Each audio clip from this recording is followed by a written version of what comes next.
Hull open three. Oh, what a sight for Lexie Hull. She has needed that one to. What you just heard wasn't just a basketball shot going in. That was the sound of a championship formula being unlocked in real time. While everyone else is celebrating Lexie Hull's hot shooting night, I've been connecting the digital breadcrumbs, and what I discovered about the Indiana Fever's true championship potential will change how you see this team forever. I'm Jackson Riley, and if you're tired of surface-level WNBA analysis that misses the real story, you've come to the right place. Because what happened in that Fever victory over Chicago wasn't just about one player breaking out of a slump. It was about exposing a dangerous championship blueprint that's been hiding in plain sight. But before we dive into this investigation, smash that subscribe button if you want the insider perspectives other channels won't give you. Because by the end of this breakdown, you'll understand exactly why the Fever's recent success without Caitlin Clark isn't just impressive. It's terrifying for every other team in the league. Here's what we're uncovering today. First, the real reason Hull's shooting slump was actually building toward something bigger. Then, the strategic masterstroke that transformed Kelsey Mitchell into a championship weapon. And finally, the championship formula revelation that explains why the Fever might be more dangerous than anyone realizes. Now, let me paint you the picture of what should have been disaster for Indiana. August 9th, 2024. The Fever are walking into Gainbridge Fieldhouse missing 3 critical players. Caitlin Clark is on the sideline with groin and quad injuries that have kept her out since July 15th. No timeline for return. Sydney Colson, their veteran leadership presence, is done for the season with an ACL tear. Ari McDonald, their backup, point guard insurance policy, just broke a bone in her foot. This is the kind of injury crisis that destroys seasons. The Chicago Sky, desperate for their first win against Indiana this year, are licking their chops. They think they're catching the Fever at their most vulnerable moment. What they didn't know is they were about to witness something that would expose the true depth of what this organization has built.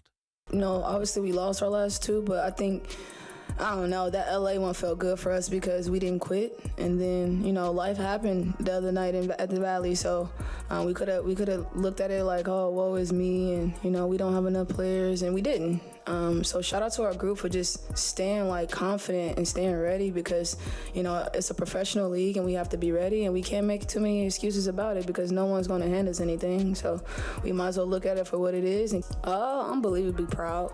I think this is the most resilient team I've ever been a part of, and I say that wholeheartedly. We've had a lot of mishap happen throughout the course of the season. I think throughout the course of it all, we stay resilient, and you guys get to see us at our best when we stay together and be resilient. So shout out to my girls tonight because I think it took everybody. Everyone played a piece, played a role, and I think that's how we got the dub. That's not just players speak. That's championship DNA being forged under pressure. But here's what the other channels missed while they were focused on individual breakout narratives. The temperature of the online conversation around this game wasn't about hope.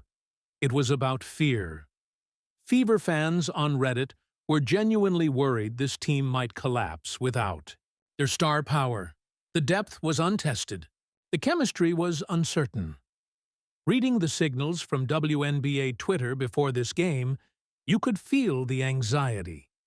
This looked like the perfect storm for a season-defining collapse. And that's exactly what makes what happened next so dangerous for every other team in this league.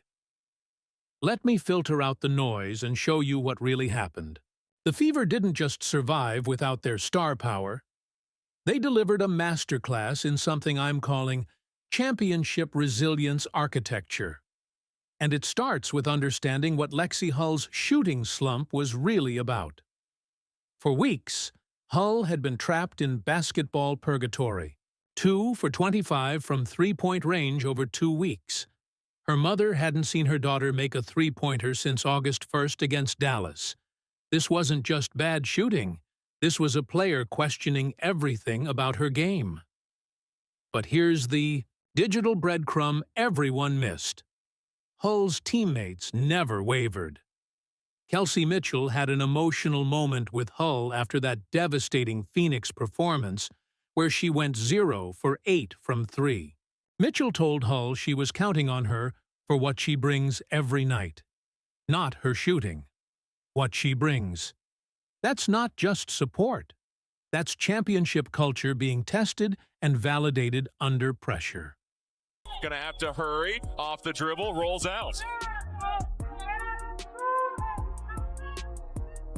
Oh, open three. Oh, what a sight for Lexie Hull. She has needed that one to drop. Lexie Hull catching fire. Now Chicago just needs to get it a little bit more settled here in the half court. Nurse loses it. Mitchell 2-on-1. It's a foot race. Mitchell to Cunningham. Cunningham right there for two. What was kind of the last month like? How do you stay out of your head or listen to the right people? What is that balance like? As you know what you need to do. Take us kind of what's that like? Yeah, I mean, I think for me, it's focusing on doing the right thing, taking the right shots, being in the right place, focusing less on the outcome of things. Missed shots happen. It's going to happen in everyone's career. Man. And to just really focus on getting the next good one. I think that's the whole mindset, and we know we have confidence in every single person on every shot that they take. So, yeah, just keep shooting. You're listening to a professional athlete's mental framework for handling adversity. Focus on doing the right thing, taking the right shots, being in the right place. This isn't just individual resilience. This is systematic championship thinking being reinforced by a culture that prioritizes process over results. But the story doesn't end there. Because while Hull was rebuilding her confidence through this mental framework, something else was happening that would change the entire trajectory of this franchise. Kelsey Mitchell was about to undergo the most dramatic positional transformation in recent WNBA history, and the strategic implications of what she accomplished are so significant that I'm convinced other teams are already studying this film to understand how the Fever unlocked something nobody thought was possible. For 7 seasons, Mitchell built her reputation on one thing: putting the ball in the basket. She's a pure scorer who averaged career highs in points, but minimal assists throughout her career. Playing point guard means sacrificing your natural instincts to set up teammates. It goes against everything Mitchell had trained her basketball brain to do. Coach Stephanie White had talked about using a committee approach to run the offense. That's coach speak for, we have no idea what we're doing because we don't have any healthy point guards. But what happened next exposed something about this Fever organization that should terrify every other team in the league. Kelsey, you obviously had to play out of position tonight, kind of fill in that point. You had a season-high 8 assists. Just how did you try to embrace that for this game? And kind of... Oh, man, I haven't played point guard. I was telling the girls I haven't played point guard maybe since college, and so that was different. But I think I don't know, it brings out the vulnerable side of me, the leadership in which I need to keep getting better at and keep growing at. I think being in this PG position kind of helps with that. And I think I believe in my team. So seeing my assists, go up is just because of these girls. We have an unbelievable chemistry when it comes to, seeing and reading each other. So I think they made me look good tonight. Did you catch what just happened there? Mitchell admitted this was the most vulnerable she's felt on a basketball court since college. She's playing completely out of position, admitting to being uncomfortable, and yet she delivered a season-high 8 assists with only 1 turnover. That's not just individual adaptation. That's organizational excellence creating the infrastructure for players to succeed outside their comfort zones. But here's what's truly dangerous about this development. Mitchell isn't just managing the offense, she's conducting it like a seasoned floor general. The transformation is so complete that opposing defenses now have to account for a dual-threat capability they never prepared for. What you're hearing is tactical execution at the highest level. Mitchell finding Cunningham on fast breaks, setting up easy baskets through tight windows, creating advantages that surprise even her own teammates. This isn't just surviving without a point guard. This is discovering a weapon that makes your offense more dangerous than it was before. Following the digital breadcrumbs on this development, the strategic implications are staggering. The Fever now have a player who can score 20-plus points or facilitate for 8 assists, depending on what the game demands. That kind of positional flexibility is what separates championship teams from playoff hopefuls. But we're just getting started with this investigation, because while Mitchell was transforming into a dual-threat weapon, something else was happening with Hull that would complete this dangerous championship formula. The moment Hull stepped into that first three-point attempt against Chicago, you could see years of doubt and frustration hanging in the air. The ball left her hands with familiar rotation, arched through the air, and swished through the net. Caitlin Clark jumped up from the bench in pure joy, celebrating like she had made the shot herself. Three-pointer kind of felt like the perfect end of that night. Just if you could just talk to me about the celebration, how much of a relief that was for you, just kind of to punctuate it like that. I mean, it's fun. You know, that the crowd was behind us today. It's fun to walk out of the gym on a high note and on a make. And yeah, I mean, I saw the time going down, so I was trying to pull out my inner Kelsey Mitchell. Crazy that I'm like, when the song comes on, just like it's all there. Like, you just gotta believe it, and I think Lexie knows that we believe in her. Our last game in Phoenix, I think we all were just a bit emotional about everything, and I think me and Lexie had an emotional moment because, you know, no one shot well, and I want her to know that we gonna count on her for, you know, what she brings to the table every night, and I'm gonna always stand by my teammates, so you never have to worry. That celebration wasn't just about making shots. Hull specifically mentioned pulling on my inner Kelsey Mitchell for that final three-pointer. Do you understand what that reveals about this team's internal culture? Players are adopting each other's mentalities and approaches. Mitchell's scorer's confidence is becoming part of Hull's identity. That's not just team chemistry. That's championship DNA being shared and amplified. But here's where this investigation gets really interesting, because what happened with Hull's breakthrough and Mitchell's transformation isn't just about individual player development. It's about exposing a championship formula that the Fever have been building all season long. The temperature of the online conversation has completely shifted around this team's identity. Early season, the narrative was Caitlin Clark and 4 other players. Critics questioned whether this team could handle real adversity. They wondered if the supporting cast would collapse under pressure. But, filtering through the signals from that Chicago demolition, a different picture emerges.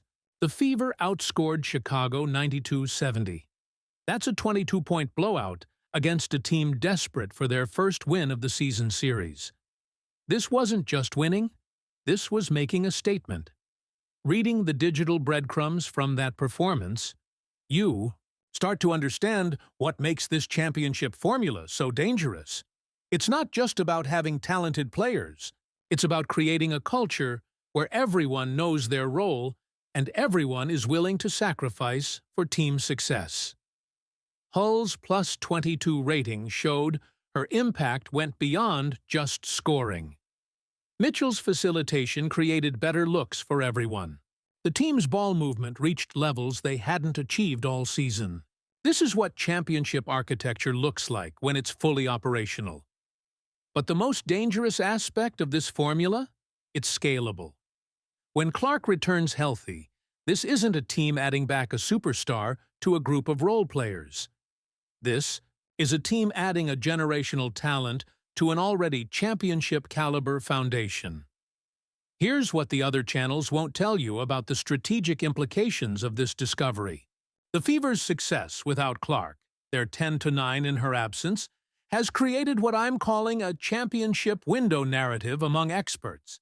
ESPN's Basketball Power Index is projecting them as potential finals contenders when Clark returns. But That projection misses the deeper strategic reality. This team has now proven they can adapt to any adversity. Injuries to key players? They have players ready to step up. Positional shortages? They have the tactical flexibility to adjust. Star player absence? They have the culture and depth to maintain championship-level performance. Following the thread of this development, the competitive implications for other teams are staggering. How do you prepare for a team that can beat you with star power or without it? How do you game plan against an offense that can run through multiple facilitators? How do you match the depth and versatility of a roster that's been tested under every possible form of adversity? The answer is, you can't. And that's what makes this championship formula so dangerous. But here's where this investigation reveals something even more significant. The Fever's tactical evolution is influencing the entire league. Other teams are studying their committee approach success and experimenting with positionless basketball concepts. The strategic innovation happening in Indiana is reshaping how teams think about roster construction and tactical flexibility. She had a season-high 8 assists. Just how did you see her embrace having to do that, embrace having to do like what the team needed tonight? Yeah, I mean, that's who she is. She just wants to play. And, you know, I felt like we did a good job of still getting her the ball in positions that she had been getting the ball. We just try to do it, you know, a little bit more often and try to get it a little bit more in flow. And she let the game come to her. You know, her decision making has been really good. She had those 8 assists and only 1 turnover. Her shot making was really good, as it always is. And we know that she's going to create a lot of gravity because of what she does on the offensive end. And you know, she did a really good job of picking her moments and finding her. Listen to how Coach White describes Mitchell's performance. 8 assists and only 1 turnover. Her decision-making has been really good. That's not just player development, that's systematic tactical success being validated at the highest level. White is confirming that this wasn't lucky adaptation. This was strategic preparation paying off under pressure. But the most revealing part of White's analysis? She did a really good job of picking her moments and finding her teammates when she needed to. That's championship-level basketball IQ being described in real time. Mitchell didn't just survive playing out of position, she mastered it. So what's fact and what's speculation? Let's break it down with complete transparency. The facts are undeniable. Hull scored 17 points on 4-6 three-point shooting after weeks of struggles. Mitchell recorded 8 assists playing point guard for the first time since college. The Fever demolished Chicago 92-70 without 3 key players, including their superstar. But here's where we enter rumor territory. Nothing is officially confirmed, but the online chatter is too loud to ignore. ESPN analyst Rebecca Lobo suggested on SportsCenter that Indiana is even more dangerous when Caitlin Clark doesn't play. That controversial take sparked heated debate across WNBA Twitter, generating thousands of reactions. The temperature of that online conversation reveals something important about perception versus reality. Critics are arguing whether this team truly performs better without Clark or if they're just more focused and desperate. But that debate misses the real point.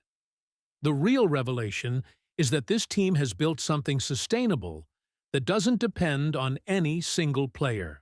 Official sources won't tell you this, but if you follow the digital breadcrumbs, a different picture emerges about what championship contention actually looks like in the modern WNBA. Hull's breakthrough and Mitchell's transformation aren't isolated incidents.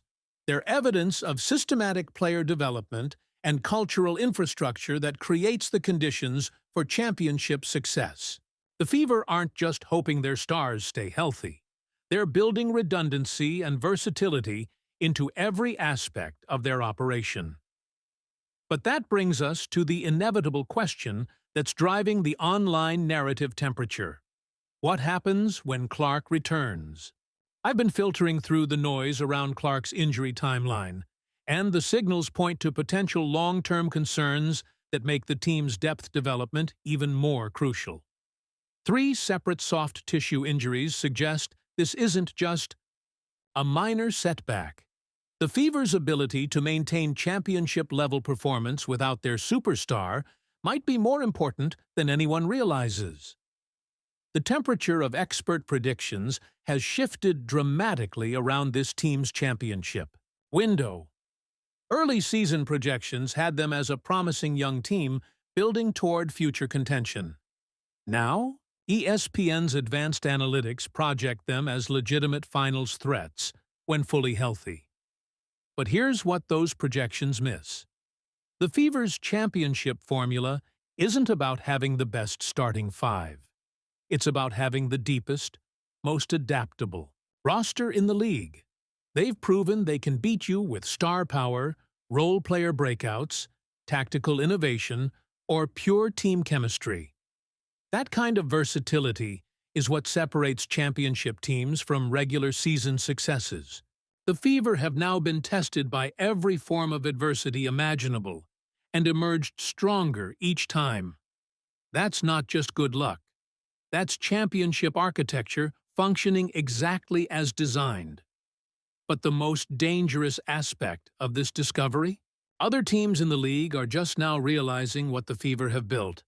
By the time they adjust their roster, construction, and tactical approaches to match this level of depth and versatility, Indiana will have moved on to the next level of championship innovation.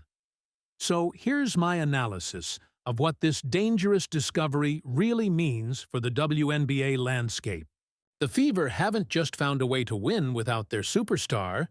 They've exposed a championship blueprint that other teams will spend years trying to replicate. Hull's shooting breakthrough proved that this organization has the patience and infrastructure to develop players through adversity. Mitchell's positional transformation demonstrated tactical flexibility that most teams can only dream of achieving. The team's collective response to injury crises revealed championship culture that's been building all season long. But the most significant revelation? This is just the beginning of what this franchise is capable of achieving. When Clark returns, healthy to this foundation of depth, versatility, and championship culture, the league might not be prepared for what comes next. The competitive implications are staggering. How do you build a roster to match the Fever's depth? How do you develop the tactical flexibility to counter their positional versatility? How do you create the championship culture that allows players to succeed outside their comfort zones? The answer is you can't just copy what they've done. The Fever's championship formula is the result of systematic organizational excellence that's been building for years. By the time other teams implement similar approaches, Indiana will have evolved to the next level of competitive advantage. That's what makes this discovery so dangerous for every other team in the league. The Fever aren't just championship contenders, they're championship innovators who are reshaping what elite basketball looks like in the modern WNBA. What started as a simple shooting slump recovery has exposed a championship blueprint that could dominate this league for years to come. Hull's breakthrough was just the beginning. Mitchell's transformation was just the start. The real story is what happens when this foundation of excellence gets its superstar back. Comment below with your thoughts on the Fever's championship potential. Do you think they're more dangerous without Clark, or does her return make them unstoppable? Subscribe for more insider analysis that goes beyond the surface-level narratives everyone else is covering. And hit that notification bell, because when Clark comes back to this championship foundation, you're going to want to see what happens next. The investigation continues, and the temperature is only getting hotter.